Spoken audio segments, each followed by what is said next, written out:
بسم الله الرحمن الرحيم الحمد لله رب العالمين والصلاة والسلام على أشرف المرسلين ونشهد أن لا إله إلا الله وحده لا شريك له ونشهد أن محمدا عبده ورسوله وخليله وصفيه وحبيبه صلى الله عليه وسلم. أيها الإخوة الأخوات السلام عليكم ورحمة الله وبركاته.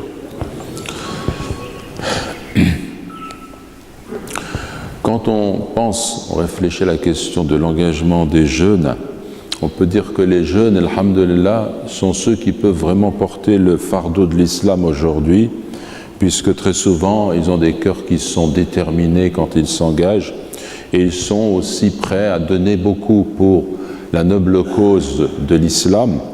Et on peut le voir ceci d'abord au niveau de la foi, de la croyance. Et le Coran nous donne des exemples qui sont tout à fait clair de cet engagement.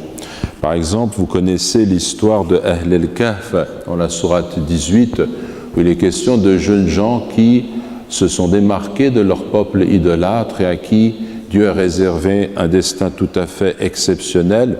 Le Coran nous dit « Innahum fityatun amanu bi rabbihim wa zidnahum huda » ce qui signifie « ce sont des jeunes gens qui croyaient en leur Seigneur » et nous leur avons accordé les plus grands moyens de se diriger dans la bonne voie. C'est une interprétation en langue française. Et on remarque par exemple le premier qui est adhéré à la foi qu'a apporté Ibrahim en son temps, alayhi salam, c'est Lot, comme ils disent, Nabiyullah Lot, et il est dit dans le Coran, فَآمَنَ لَهُ Lot crut en lui, c'est-à-dire en Abraham, et il suivit le même chemin que Ibrahim. Et lorsqu'on regarde Moïse, Moussa alayhi salam, lorsqu'il est menacé par Pharaon, et lorsqu'il est dans une situation où il a besoin d'être aidé, le Coran nous dit فَمَا آمَنَ لِمُوسَى إِلَّا ذُرِّيَّةٌ مِّن قَوْمِهِ. Ça veut dire personne ne crut au message, on peut sous-entendre au message de Moïse, sauf un groupe de jeunes gens de son peuple,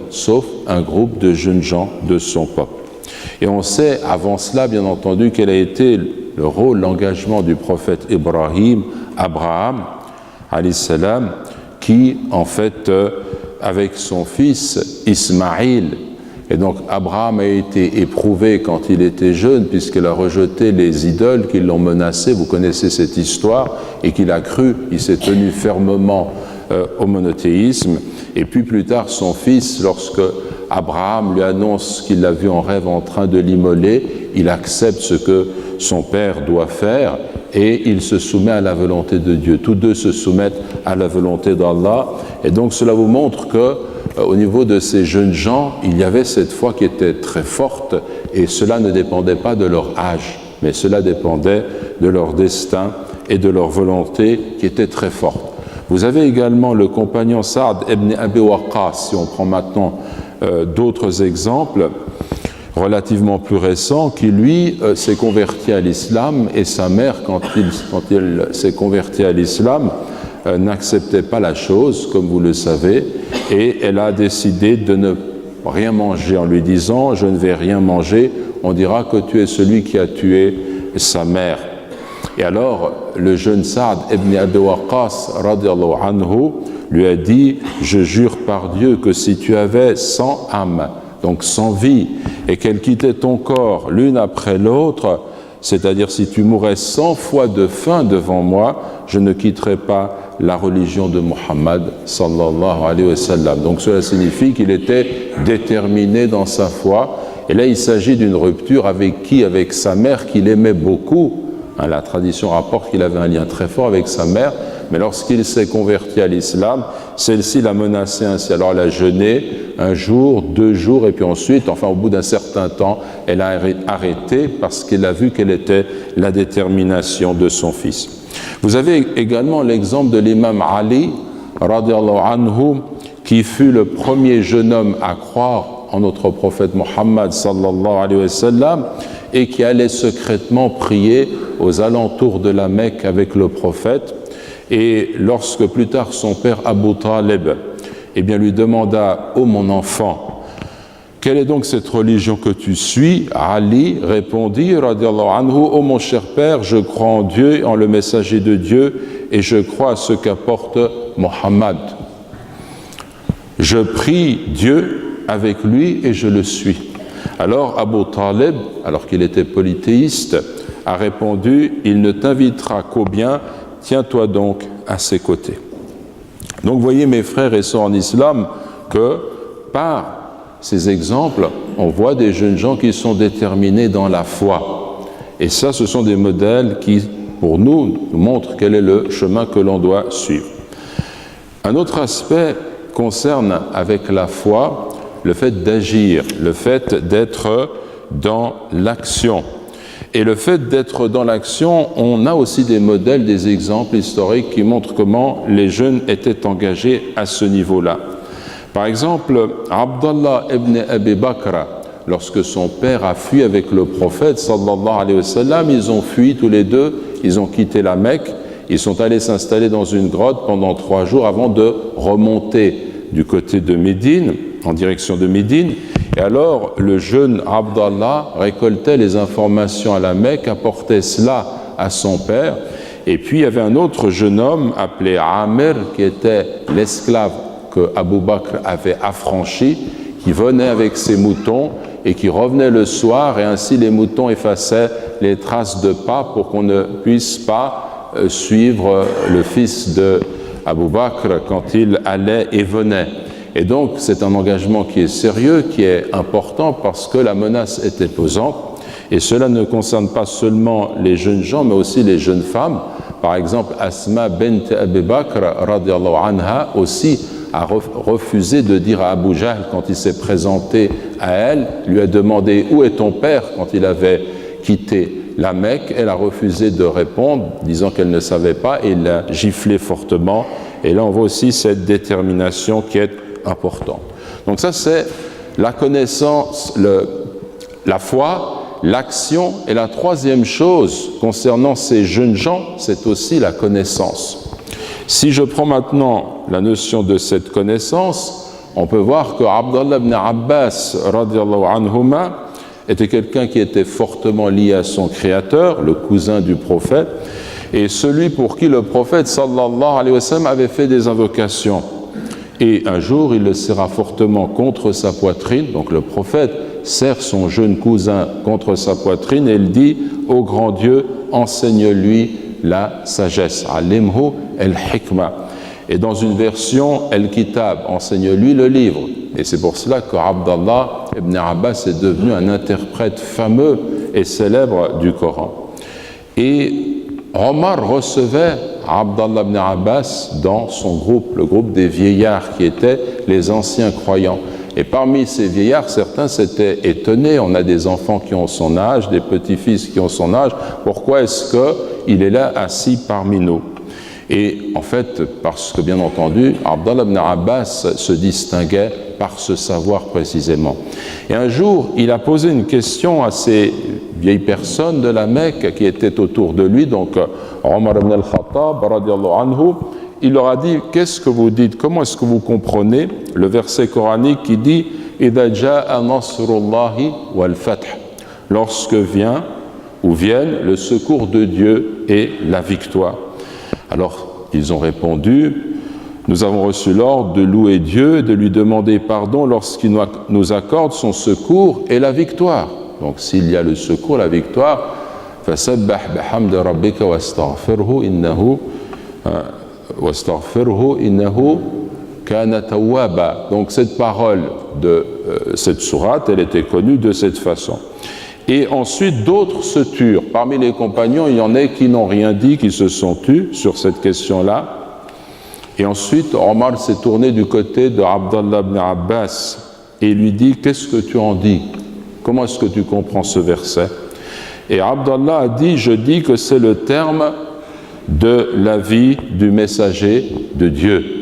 C'est le terme de la vie du messager de Dieu qui lui est annoncé. » إذا جاء نصر الله والفتح ورأيت الناس يدخلون في دين الله أفواجا فسبح بحمد ربك واستغفره إنه كان توابا. En fait, Allah dit à son messager, prépare-toi, tu vas mourir. Et donc demande pardon à ton Créateur. Et en fait, Omar, lorsque cette interprétation est donnée, il déclare « Je ne connais pas de passage, je ne connais de ce passage que ce que tu en as dit. » Donc je comprends ce passage comme tu le comprends. Et cela vous montre également qu'Omar ibn al-Khattab était aussi un grand connaisseur du Coran, qui ne se limitait pas à une première lecture, mais qui comprenait aussi le sens des versets. Vous avez aussi le fait que notre prophète nous a enseigné que lui-même, lorsqu'il s'adressait aux jeunes gens, il n'attendait pas pour leur faire comprendre la réalité de l'islam, les connaissances musulmanes essentielles. Un jour, il était avec Abdallah ibn Abbas qui avait une dizaine d'années. Et vous connaissez le hadith qui est rapporté dans Al-Arba'in al-Nawawiyya, et lui a dit au jeune homme, ou au jeune enfant, « Je vais t'enseigner quelques préceptes. Observe les commandements de Dieu, il te protégera. Observe les commandements de Dieu, tu le trouveras devant toi. Lorsque tu as à demander quelque chose, demande à Dieu. Lorsque tu as à implorer assistance, implore assistance auprès de Dieu. » Et le hadith se poursuit. Et là, il parle à ce jeune Abdallah et il lui enseigne une réalité fondamentale, c'est celle qui consiste à s'en remettre à Allah. À observer que personne ne peut rien pour personne, que Dieu seul peut nous apporter son secours. Aucun être humain ne peut rien pour toi si Dieu a décidé le contraire. Et donc il dit ça à un enfant. Il n'attend pas, il ne se dit pas, quand plus tard, il aura une certaine façon de comprendre les choses. Non, il lui dit, il faut que tu te tournes vers Dieu.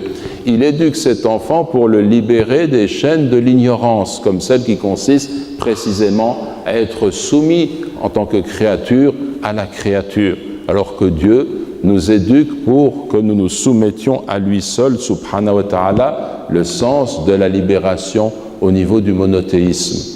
C'est une valeur fondamentale et ces jeunes gens vont grandir avec cette fierté dans la foi, dans leur détermination, justement parce qu'ils avaient des modèles accomplis. Vous avez un autre élément qu'on peut relever, c'est que les croyants aimaient se réunir en cercle, étudier, et portaient leurs jeunes gens, leurs enfants, pour apprendre et étudier. Et on a la preuve de cela à travers un hadith où il nous est dit qu'Omar ibn al-Khattab se rendait ainsi avec son jeune fils, Abdallah. Cette fois, c'est Abdallah ibn Omar, radiallahu anhu. Et il arrivait que le prophète posa des questions à l'assemblée, attendant une réponse. Et ça, c'est important, c'est une mesure pédagogique de la façon de réveiller l'assistance et de la faire réfléchir pour l'amener à chercher des réponses. Et un jour, il était avec ses compagnons et le prophète leur posa cette question. Il leur dit, il y a parmi les arbres un arbre qui ne perd pas ses feuilles et qui est l'emblème du musulman. Dites-moi quel est cet arbre. Alors ils se sont mis à énumérer des arbres, différentes sortes du désert, et Abdallah ibn Omar dit, j'eus intérieurement le sentiment que c'était le palmier.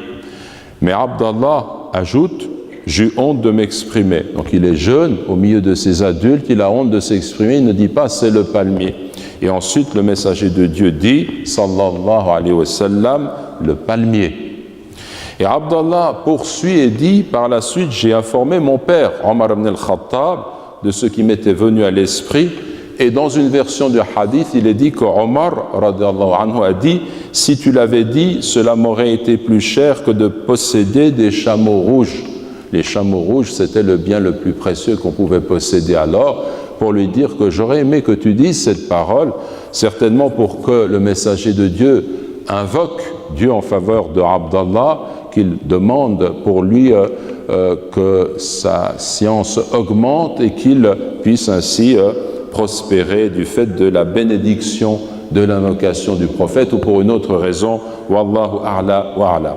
Donc ces exemples que nous avons énoncés nous montrent qu'il convient d'aller dans le sens d'abord d'une foi qui est pure, sincère, authentique. Et les jeunes gens se doivent de comprendre cette foi, de vivre cette foi et d'être vraiment attachés au monothéisme, à la réalité de la soumission à Dieu. Un rapport saint, entier, sincère avec le Créateur dans la soumission, dans l'amour, dans la crainte, dans la piété. Il faut faire en sorte que le jeune homme, la jeune femme, eh bien, soient imprégnés de ces valeurs. Puis deuxièmement, il faut suivre la voie de la connaissance et du savoir, parce qu'on ne peut pas s'orienter correctement dans l'engagement qui est le nôtre si on n'est pas dans la connaissance et le savoir. Donc nos jeunes doivent s'orienter autour des lieux où on étudie les sciences islamiques, le savoir de ce point de vue. Et troisièmement, il ne suffit pas d'être sincère et d'avoir la connaissance, mais il faut bien entendu s'engager dans le travail islamique. S'engager dans le travail, cela signifie premièrement considérer sa propre personne. Si je ne me réforme pas moi-même, je ne travaille pas sur moi-même, je ne peux pas aider les autres. L'imam Hassan al-Banna, rahimahullah, lorsqu'il parle de la réforme dans une société, nous dit « Nous voulons l'individu musulman, la famille musulmane, la communauté musulmane et gérer en fait notre vie selon les principes de l'islam. » Vous voyez le progrès, le cheminement. On ne peut pas construire un mur si la brique ne nous est pas donnée nous permettant de construire. Cette brique, c'est l'individu. Et il nous dit quel est le cheminement qu'on peut suivre pour réformer l'individu. Par exemple, il nous dit qu'il faut agir « hatta yakuna qawiya al-jism ». Il doit avoir un corps qui est fort. « matin al-khuluq ». Il doit avoir des mœurs, un tempérament, un caractère qui est ferme. « muthaqqaf al-fikr ». Il doit être cultivé intellectuellement. Il doit apprendre, il réfléchit, c'est quelqu'un de cultivé. « qadiran ala al-kasb ». Il doit être capable de gagner sa vie. Pas d'être quelqu'un qui est assisté, mais quelqu'un qui s'engage, qui travaille, qui trouve de quoi gagner sa vie. Salim al-aqida, il doit avoir une juste conception de la foi, une croyance qui est correcte. Sahih al-ibada, il faut qu'il accomplisse correctement ses œuvres cultuelles. Accomplir correctement les œuvres cultuelles, cela signifie que je connais les éléments du fiqh qui montrent que ma prière, mes ablutions sont correctes, que ma prière est correcte, que je sais distinguer entre ce qui est le rukn, le fard, ou le sunnah, et les shurut, que je connais les conditions de validité de la prière. Conditions de validité de la prière, élément obligatoire constitutif de la prière, et qu'à travers cela, je cherche à atteindre le degré de l'khushu'. Donc cela signifie que ce sont des éléments qu'il faut enseigner, qu'il faut inculquer et comprendre. Ensuite, il ajoute « mujahidan li nafsi » qui lutte au niveau de son ego, parce que l'un des combats essentiels pour chacun d'entre nous, pour les jeunes et les moins jeunes et notre vie durant, c'est de comprendre que nous avons en nous-mêmes un ennemi qui est l'ego, avec ses passions, avec ses désirs, avec ses mauvaises tendances. Le djihad al-nafs s'impose et il faut lutter. Harisan ala waqtihi, qui est en fait attentif à profiter de son temps, ne pas perdre son temps. Parce que les gens nous disent le temps c'est de l'argent, ou bien c'est de l'or, mais ils se trompent. Le temps est bien plus précieux que l'argent et que l'or. Le billet de 10 € qui est dans ma main, je le dépense et puis on me donne encore 10 €. Mais l'heure que nous sommes en train de passer maintenant, elle ne reviendra jamais jusqu'au jour de la résurrection. Donc les moments, les heures de notre vie, c'est un bien précieux qu'il ne faut pas perdre. Et l'homme devient sage, selon ce que nous disent nos savants, quand il prend conscience de la mesure du temps. Quand il se rend compte que cette vie, sa vie, c'est ce temps. Et chaque instant qui s'en va emporte une partie de lui-même, de son existence. Et quand il va s'engager à ne pas perdre ce temps, quand il va se dire chaque jour qu'on prend des obligations, c'est une sottise de se dire « je vais remettre les bonnes œuvres à plus tard. Aujourd'hui, je m'occupe de ma vie matérielle et puis quand j'aurai du temps plus tard, je vais rattraper tout ce que j'ai manqué. » C'est une sottise, parce que d'abord, je ne sais pas si je vais vivre jusqu'au temps où je pourrai rattraper ce que j'ai manqué. La mort peut me surprendre à tout moment.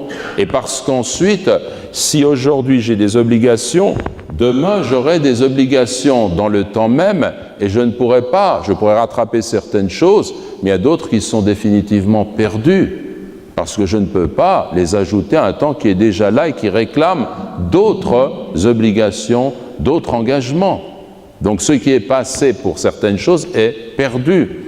Par conséquent, l'homme se doit d'organiser sa vie au niveau du temps, entre les divertissements qui sont licites, entre les études, entre le temps qu'il faut pour réaliser le culte, entre sa lecture du Coran qu'il fait chaque jour. Chaque jour, il faut lire une partie du Coran, et l'adhkar que je fais le matin et le soir, et je ne dois rien laisser de tout cela. Si vous voulez connaître qui est le sage, vous le verrez au fait qu'il ne laisse rien de tout cela.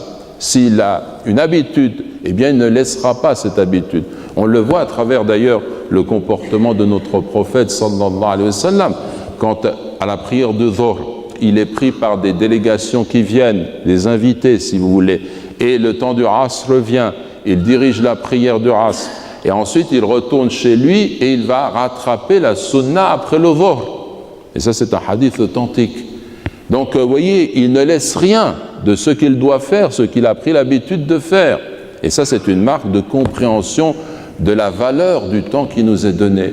Donc pour nous, cela signifie qu'il faut nous réformer, il faut changer complètement d'attitude en nous disant « mais c'est de l'inconscience de laisser s'écouler cette vie entre mes doigts. Je dois m'organiser, trouver un équilibre et persister dans les œuvres de bien. » Ensuite, il nous dit « munazzaman fi shu'uni », donc ordonné dans ses affaires, ça aussi c'est tout un chapitre, et « nafi'an li ghayrihi », autrui, utile pour autrui. Donc le musulman ne se contente pas de lui-même, il organise sa vie, ensuite il se réunit avec ceux qui s'engagent dans le chemin de l'islam, et de cette façon-là, il profite et il fait profiter aux autres de cette voie bénie qui est celle de l'islam. Aujourd'hui, lorsque les musulmans s'engagent sur le terrain maintenant qui est un peu plus concret, qui est celui, le terrain social dans lequel on est, le jeune homme la jeune femme peuvent se trouver confrontés à une immense difficulté. Ils découvrent l'islam, ils veulent entrer et s'engager, mais qu'est-ce qu'ils voient dans la communauté?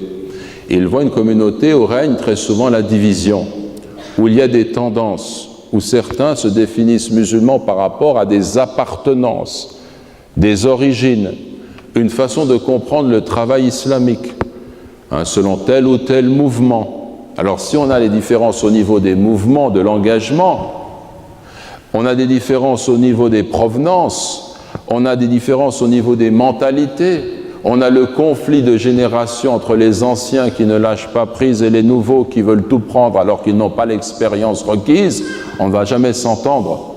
Par contre, il faut réfléchir dès le départ et se dire mais quelle est la stratégie que l'on peut adopter devant un tel terrain pour nous engager de façon sérieuse. La première, c'est de nous rappeler que Allah subhanahu wa ta'ala nous dit « Wa'atasimu bihablillahi jami'an wa la tafarraqu » Tenez-vous tous au lien de Dieu, et ce lien a été défini comme le Coran, comme l'engagement que nous avons vis-à-vis de Dieu, « wa la tafarraqu » et ne vous dispersez pas. Donc l'union, ce n'est pas une option, ce n'est pas un choix. L'union, c'est une obligation. Il faut toujours garder ça à l'esprit. Je ne peux pas me dire, je ne m'entends pas avec des musulmans, eh bien on en reste là, c'est terminé. Qu'est-ce qui t'a dit que tu pouvais penser de cette façon-là? Dieu te dit, wa'tasimu billahi jami'an, tous ensemble. Il n'y a pas d'exception. Donc je dois, moi, avoir cette disposition. Même si d'autres ne l'ont pas, je ne vais pas leur renvoyer la balle et leur dire, puisque vous êtes dans une disposition différente, je n'ai rien à voir avec vous. Non, moi, je dois appliquer ce que Dieu me demande. Et je dois avoir toujours une porte ouverte pour l'ensemble de la communauté musulmane. On définit ainsi un premier niveau d'engagement islamique dans la foi sincère, qui est de travailler avec tous les membres de la communauté. Chaque fois que je peux être utile dans le travail islamique, je me rends utile et je suis présent avec l'ensemble des membres de la communauté. C'est un niveau d'engagement qui est général. L'autre niveau, c'est celui qu'on va réaliser dans un cadre associatif pour travailler de façon concrète, objective sur le terrain social, voire politique. On doit être dans une association. Et là, cela réclame que je paye des cotisations, qu'il y ait des statuts, que je m'engage, que je comprenne c'est quoi un cercle où on va prendre des décisions en échangeant ou par une sorte de vote, le vote pour trancher et prendre des décisions. Je suis à une école de la citoyenneté Et c'est très important d'apprendre cela dans le climat dans lequel nous vivons. Donc si je peux entrer dans une association dont les buts sont définis et sont clairs et me permet d'aller de l'avant, c'est bien de le faire. Et puis, il y a un troisième niveau, et ce troisième niveau, c'est celui de l'engagement dans le mouvement islamique. Vous avez par exemple nos frères du Tabligh. Ils font un très bon travail quand ils se déplacent, quand ils transmettent le message de l'islam, c'est bien. Vous avez les gens qui se disent être salafiyya. Quand on pense à la salafiyya éclairée, qui est la salafiyya que nous reconnaissons, parce que nous sommes tous de la salafiyya, c'est-à-dire nous sommes tous à revenir à salaf salih. Les premières générations sont notre modèle, à commencer par le prophète sallallahu alayhi wa sallam et les compagnons. Donc on revient aux sources, au Coran, à la Sunna. Qu'est-ce qui fait l'islam? C'est le Coran et la Sunna. D'où l'importance de respecter les sources, de revenir aux sources. Ça fait partie de notre foi. Ce n'est pas laisser un petit groupe de gens qui vont interpréter ces choses-là pour rejeter le reste de la communauté et penser que l'islam se limite au fait d'avoir une longue barbe, d'avoir des vêtements qu'on porte d'une certaine façon et que tout est dans les apparences. Non. Le salaf al-salih, c'est aussi adopter des mœurs, un comportement qui est digne, qui est respectueux de la personne humaine, du musulman et du non-musulman également, parce que tout ça rentre dans les principes de l'islam lorsque les personnes ne vont pas dans le sens d'une agression de la communauté musulmane. Par conséquent, si je conçois le mouvement, les ulama qu'il y a derrière cette tendance-là, eh bien, il y a des éléments positifs qui m'engagent à toujours me poser la question de l'authenticité des sources et de ce que je peux dire, comment je peux définir l'islam. Puis vous avez le mouvement de l'Ikhwan al-Muslimun, les frères musulmans, qui aussi proposent une façon de comprendre les choses. Ces tendances-là, il ne faut pas les comprendre comme étant les unes contre les autres pour nous. Il faut nous dire, c'est un troisième niveau. Si quelqu'un, dans son engagement, choisit de s'inspirer de l'une ou l'autre de ces tendances, il peut le faire. Il est libre. Chacun est libre dans ce pays en principe, jusqu'à preuve du contraire. Il s'engage de façon transparente, mais sans exclure les autres. Parce qu'il y a le niveau général, il y a le niveau de l'association, il y a le niveau de la tendance. Et alors, qu'est-ce qu'on doit comprendre à travers ce tableau? C'est que chacun d'entre nous peut occuper un ou deux ou trois niveaux selon ses compétences. Mais il faut qu'il s'engage dans la communauté. Et ensuite, ce que l'on doit comprendre, c'est que tout cela est complémentaire. Ce que moi je ne peux pas faire, d'autres le font d'une autre façon. C'est très bien. Pourquoi est-ce que je dois comprendre que ce qu'il fait s'oppose à ce que je fais? Non, c'est complémentaire. Et ensuite, par rapport aux aînés, je me dois de respecter les aînés. Ceux qui ont travaillé pour faire les mosquées, qui quand ils sont venus ici, il n'y avait rien, et qui ont œuvré pour cela, eh bien je dois respecter leur présence, respecter leur sagesse. Et parfois, s'ils ne comprennent pas, eux, certaines nouveautés, je dois entrer dans un dialogue qui est constructif et respectueux. Et eux, de leur côté, se doivent de s'ouvrir à cette jeunesse et de comprendre que c'est l'avenir. Que s'ils sont chassés des mosquées, c'est une catastrophe.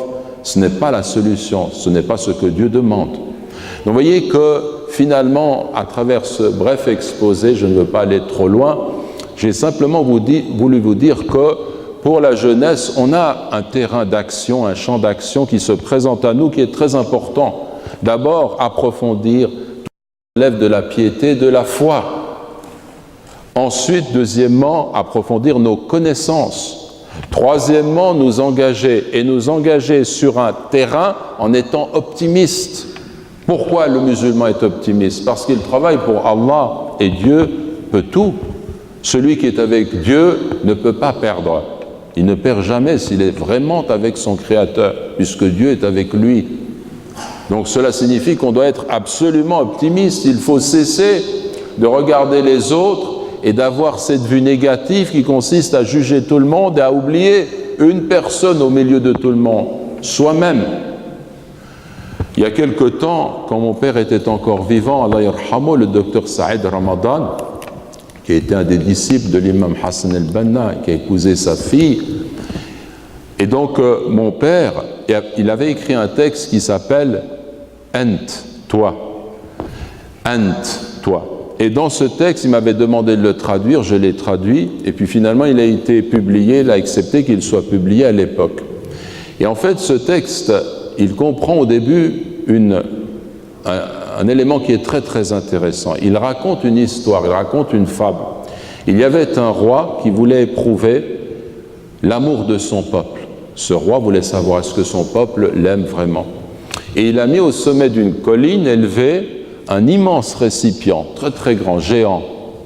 Et il a dit à son peuple, vous allez apporter, chacun d'entre vous, dans un récipient, du miel, et vous allez le déposer dans le grand récipient au sommet de la colline. Et il a choisi que cela se fasse une nuit très très noire, et en un temps où le miel était rare, et donc cher. Et puis, on a attendu. Et la nuit est venue, et on a vu l'ensemble du peuple se diriger, masha'Allah, des foules, vers la colline, et chacun portant son récipient. Et parmi eux, il y en a un qui s'est dit, c'est la nuit est noire, le miel est très très très cher, je vais mettre de l'eau dans mon récipient, personne n'y verra rien. Et il est marché au milieu des autres, dans la foule, et puis il a versé, personne n'a rien vu effectivement. Puis il s'en est retourné. Et on raconte qu'au matin, lorsque le roi est monté, enfin a regardé le récipient au sommet de la colline, il a vu que le récipient était plein, mais il était plein d'eau. Il n'y avait que de l'eau dans le récipient. Donc ça, c'est une fable qui est racontée pour dire que nous, musulmans aujourd'hui, lorsque nous observons la situation de la communauté, on voit bien qu'il y a des difficultés. On accuse des gouvernants, on accuse des responsables, on accuse telle tendance, on dit il est salafi, c'est lui qui nous fait des problèmes. On accuse tout le monde autour de nous, n'est-ce pas? Et on oublie une personne, toi-même. Cela signifie que si chacun d'entre nous agit de la sorte, le résultat c'est 0 plus 0 plus 0, ça donne toujours 0. Si par contre chacun d'entre nous se dit l'engagement, c'est pas cela. C'est d'abord entre moi et Dieu. Toi, tu es responsable vis-à-vis de ton Créateur. Qu'est-ce qu'il te demande? De t'engager et ne pas attendre des autres la solution. C'est toi la solution. Et là, tu formes une unité. Et avec un autre et un autre et un autre, tu formes une communauté, un groupe qui s'engage et qui travaille. C'est une autre logique. Donc voilà, en fait, ce à quoi je m'engage, je vous engage, c'est de vous dire, il ne s'agit pas de faire des exposés, des conférences, on est très forts, nous, pour parler. Il s'agit de se remettre chacun en cause pour s'engager réellement, et pas dans un mois. Il faut réfléchir, il faut s'engager maintenant, prendre la résolution d'aller de l'avant et de se dire, je dois faire quelque chose, je dois travailler pour le bien de cette communauté, c'est le sens même de ma vie. Wallahu a'la wa a'lam wa jazakumullahu khayran walhamdulillah rabbil alamin.